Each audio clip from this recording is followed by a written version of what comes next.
7 now. We're off to Miami. Jeff Dudas standing on by there from underwatertimes.com. Good morning, Jeff. Hey, how you doing, Wammo? Very, very well. Thanks very much. First story today involves a dolphin and a ball.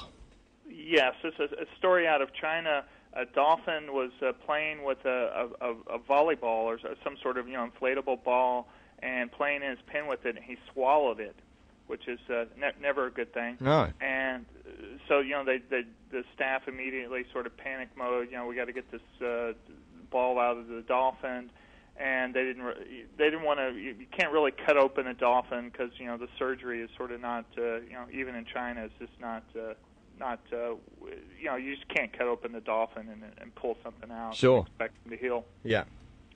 So immediately they went to the next best thing. They appealed for people with long arms that were nearby to come and see if they could reach down into the dolphin's mouth, into its stomach, and pull out this ball. Would it have to be sedated at the time, I'd imagine? Well, I think they do, yeah, because it's or they hold up. I've seen this before. It's not uncommon actually for long to call on long-armed people to reach in the dolphin's stomach. As strange as that sounds, this is actually a pretty common.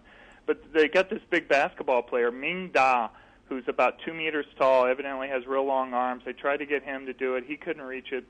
And so they found this other guy who was the tallest guy in the province, a 2.26 meter guy, which is, I think, over 7 foot tall. Yeah. Huge guy. Yeah. Called him in. He tried to reach it. He couldn't do it. And so they didn't know what to do, so they sort of went back, and they decided they were going to have to do something. So they managed to deflate the ball. They punctured it, and they tried to tie like a little knot around it and pull it out with like rope, and that didn't work. The rope broke, and so finally they had the dolphin sedated. They tied like a medical steel wire to it. Yeah. And they were able to pull it out eventually. So it was supposed to go for 30 minutes. This operation. It took 3 hours. Wow. But the good news is the dolphin. They said he's going to live.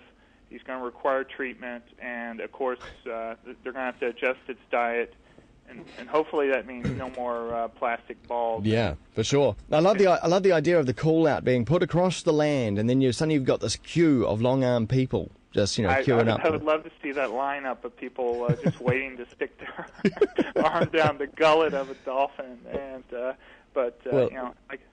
I'm glad. It's been done before. So. Yeah, I'm glad that one worked out well. But this one is interesting. Dolphins and whales are playing tunes on camera for the first time. Yeah, this is I can't make this stuff up. It's a peer-reviewed article. It's been documented on video. It is a scientific first, and it's happened in Hawaii that humpback whales and bottlenose dolphins have been seen playing together. Huh. So this is evidently what's happened is a dolphin will sort of jump on the head of a humpback whale, and the whale will rise up, and the dolphin will slide down sort of its head and its back. And evidently they've been seen doing this, and this is unusual activity. They sort of share the same ocean, but and such. But there's among animals, there's sort of little reason to be polite to each other and sort of play around. But this has happened.